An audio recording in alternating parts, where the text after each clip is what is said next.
मित्रांनो, आज आपल्याकडे iPhone 11 स्टोरेज अपग्रेड करण्यासाठी आलेला आहे. तर तुम्ही बघू शकता ह्याच्यामध्ये पहिलं स्टोरेज आहे तर 128 जीबीचं आहे. त्याच्यामुळं कस्टमरचा जी मोबाईल अपडेट होत नाहीये. तुम्ही बघू शकता ह्याच्यामध्ये कशाप्रकारे एरर येतो. ज्यावेळेस ह्याच्यामध्ये फोटो वगैरे व्हिडिओ काढायला गेलं तर स्टोरेज फुलचा मेसेज येतो. प्लस ह्याच्यामध्ये अपडेट करताना तर अपडेट पण होत नाहीये.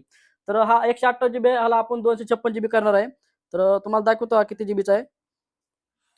तर बघू शकता याच्यामध्ये 128 जीबीचा स्टोरेज आहे. तर अवेलेबल बघू शकता तुम्ही किती अवेलेबल किती शिल्लक राहिलेला आहे. त्यामुळे कस्टमरला फोटो काढता येत नाहीत या व्हिडिओ करता येत नाहीये.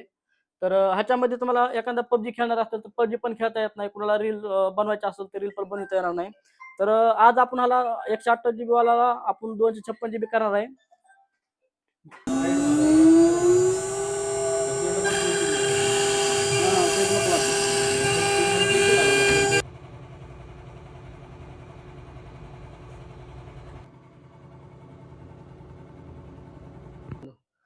तर मित्रांनो बघू शकता तुम्ही की कशा पद्धतीने आपण स्टोरेज अपग्रेड केलंय. तर तुम्ही बघू शकता ह्याच्यामध्ये 256 जीबी ह्याच्यामध्ये आपण स्टोरेज अपग्रेड केलेला आहे. तर तुम्ही बघता ह्याच्यामध्ये सिरियल नंबर बघू शकता. 256 जीबी झाला ते बघू शकता. तर अशाच कामासाठी तुम्हाला फोन पे एक्सपोजरला व्हिजिट करायचं आहे जर तुमचं स्टोरेज अपग्रेड करायचं असेल तर. धन्यवाद.